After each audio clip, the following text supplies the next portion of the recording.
So, coming from a guy who, from the trailers, was like, man, I don't know how I feel about this Spider-Man. My expectations are kind of, like, low set. I gotta say, well done.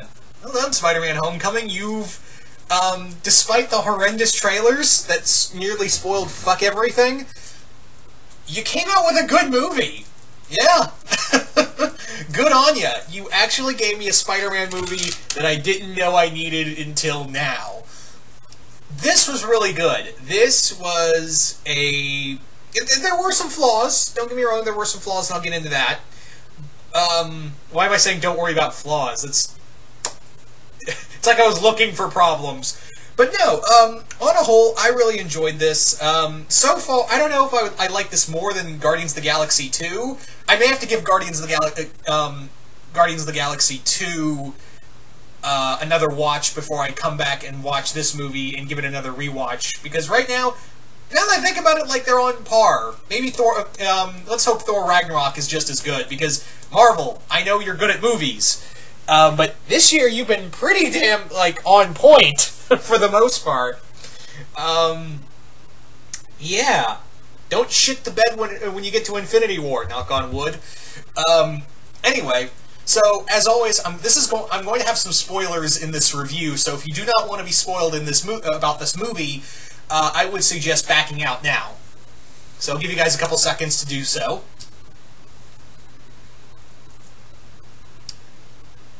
Okay, so I'm guessing if you're still here, you want to be spoiled. Let's start right out the gate with probably my favorite part of the film, Michael frickin' Keaton as the Vulture. Oh my god, was he amazing. He's probably been one of the best... I know a lot of people are saying, oh, best Marvel movie villain in a while, ever. I would say one of the best in a while. The last one we had was Ego, and I think that was... Now that I look back on it, I think he was more... I think it was more Kurt Russell's performance as that character that made me really like him.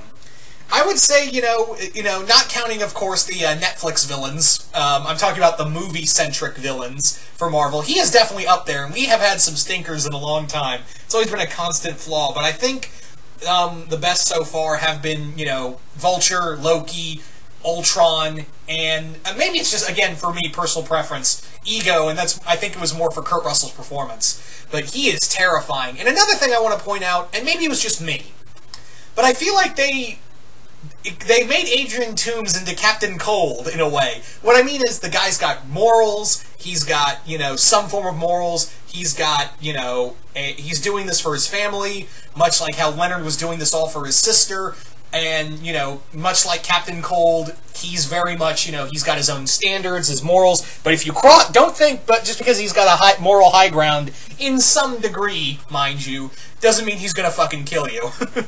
Because he will. He's so intimidating. I feel like it was such a good writing, and I think, again, it's Michael Keaton's performance in here.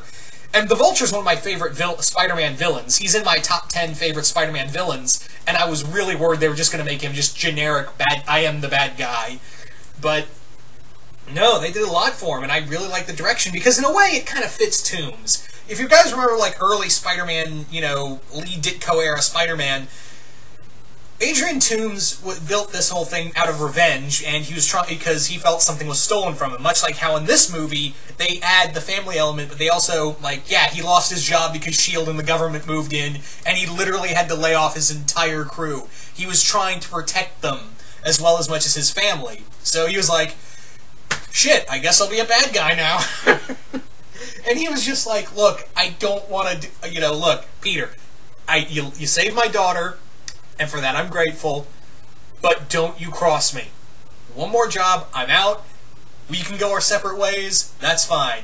And I love that moment when you realize, oh shit, that's her father. I love that moment where he just opens the door and you're like, oh shit. I glanced over at my dad who was watching the movie with me, he's like, oh god.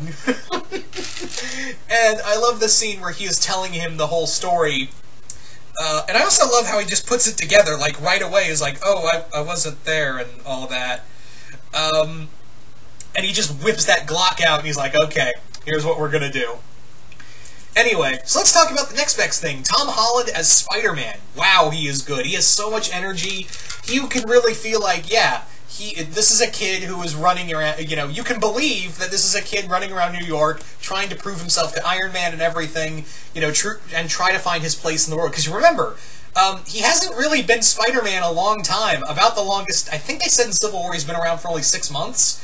So, yeah, he's still, and I like how this doesn't try to be an origin story, and it does, but they do bring up a few minor things, like here and there, like you pick up on it, like when, Peter says to, he's talking to I want to call him Gank because he's totally Gank from the Miles Morales comics, but he's talking to Ned Leeds, and he's like telling Ned, he's like, look, I don't want to tell Aunt May because it's still, she's been through enough as it is. And I was like, yeah, so it's still very fresh in Peter and Aunt May's mind that Ben Parker is dead.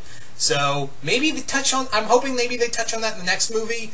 At least, I don't want them to do like the whole seeing Uncle Ben get shot again. What I'd like to see is like at least them going to visit Ben's grave. Or since at the end of the film we find out that Aunt May just finds out that he's Spider-Man at the end of the film, I'm hoping like she has this moment like, look, this is your uncle did not die for you to do this, And maybe they'll talk more of the origin, like, because he turned the blind eye, that's what got Uncle Ben killed. So maybe they'll, in the next movie, do like a riff between Aunt May, who's like worried that the last of her family is not going to come home, possibly. There is a possibility of that. But like I said with Tom Holland, he is so good, and you really feel like they understand the whole Peter Parker's lifestyle, because I talked about this once of what makes Spider-Man so good as a character is that, how am I going to save the day? It's more like, oh God, how can I save the day while Aunt May is having a heart attack, or I'm, late for a test or something like that. That's what Spider-Man means so much to a lot of people, is that he has to deal with ordinary shit on a daily basis. It's not like, how am I going to stop Electro? It's, how am I going to stop Electro and get to prom on time, or get to such and such on time? Why did I say Electro? Why didn't I say Vulture? Fuck. Anyway, like I said, he has such energy for it. I can't remember the actor's name, but the kid playing, Ned Leeds, who's totally Gank from the Miles era. He is totally Gank. Let's cut the bullshit. He is.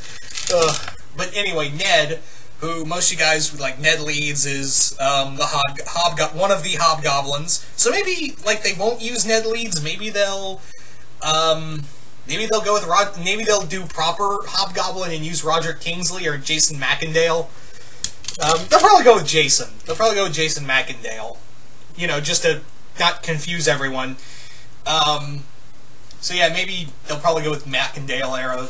I'm off kilter. He was pretty good. It's kind of funny because I felt like this weird. If you ever watch Randy Cunningham, Ninth Grade Ninja, it almost feels like, and they have such good chemistry between them. It almost felt like Peter and Ned were almost like Randy and Howard, like from Randy Cunningham, Ninth Grade Ninja. It was. I totally was like, man, they're totally gonna say "what the juice" at any point in this movie. I will lose my shit. Because it's totally Randy and Howard. Yeah. Anyway, so yeah, he was pretty good. Again, totally Gank. And yeah, I do know that Donald Glover's character he's the Prowler. He's the ultimate universe Prowler. And we do get a name drop of, oh, my nephew lives around here. I was like, Miles! And yes, Miles is in the MCU. We knew this, and I'm pretty sure we're gonna see him. Don't worry, we're gonna see him soon. Probably next movie, or maybe they'll tease him in Infinity War. You never know. But yeah, Kevin Feige did say, Miles is in this universe, don't worry, and he's coming. Yeah. But the thing is that they take a lot from Miles. Like I said, Ned Leeds is totally Gank. The whole Peter Parker thing with Tony Stark, instead of in Miles, it's with Nick Fury and S.H.I.E.L.D. But yeah, it's very much that. Also, Iron Man, surprisingly, is not in here a lot. I was afraid this was going to be the Iron Man show, but it's totally not. It's actually a pretty, it's a nice little balance. And Tony's actually, when he's used well. Like, it's, Robert Downey Jr., what more can you say about him as Iron Man? But I love that moment where he's just after the moment with the fairy, he is just grilling into Peter. And you can kind of understand why, because he's like, look, I believed in you, and if you died, or let anyone else died, on your account, that'd have been on me. And you have to understand, it's still fresh in his mind. Everything that happened with Civil War is still fresh on his mind. So you can understand why he is grilling into him so hard. He is just, so angry with Peter right now, because in his mind, it's almost like, I'm about to have another failure on me, and I'm going to lose somebody on my watch. Just like I lost Steve, just like I lost half the Avengers, I can't deal with that. Also, I was so happy to see Gwyneth Paltrow back as Pepper. I was like, when she popped out of that door, I was like, hey! That was great. And I love the joke at the end. Like, I've been holding up, like, that joke with the ring. He was like, Happy's like, I've been holding on for 8 years. I was like, yeah, sorry, Jon Favreau. And also, the reveal that the character Zendaya, I hope I'm saying her name right, Zendaya, I don't know how to say the name. It's revealed that she's Mary Jane. Man, that felt tacked on. And the other thing is like, oh, well, they'll become a love interest later on. And I'm like, yeah, but I never really felt like... See, here's the thing. They were friends, before Peter became friends with Mary Jane. I mean, even when they were friends, they stayed together a lot, even when he's still dating Gwen Stacy. So... it was weird. It was kind of like, well, I hope they build in the next movie. I know they introduced her as like an oh my god moment, but still. And making her kind of like this, almost like Gaz from Invader Zim. This sarcastic and just mean-spirited kind of person. I don't know.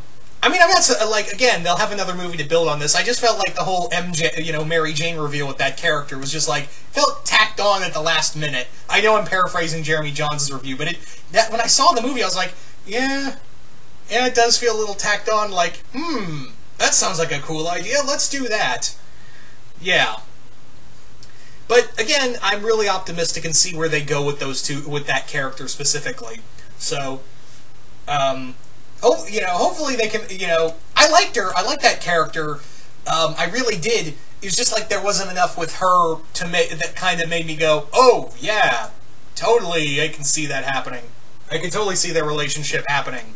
But, yeah, can't wait for Mephisto to fuck that up, right? Anyway, so,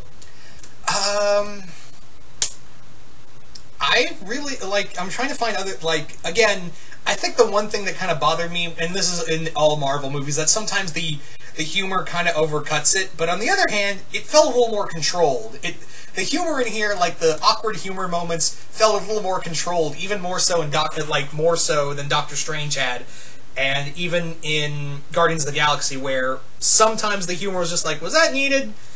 But it wasn't as big as a fault as the past few Marvel movies have been. That's kind of my big complaint, is that, but again, that's kind of on all Marvel movies at this point with me, and I'm pretty sure all of you guys out there watching, but... yeah, and, there was something else, but oh yeah, Flash Thompson, dear God, they made this dude a total douche. Like, I know he's been a bully in the past, he's always been Peter Parker's rival, but making him like this total douchebag tool, yeah. Like my dad openly said out loud in the theater, I hope someone punches you in the dick.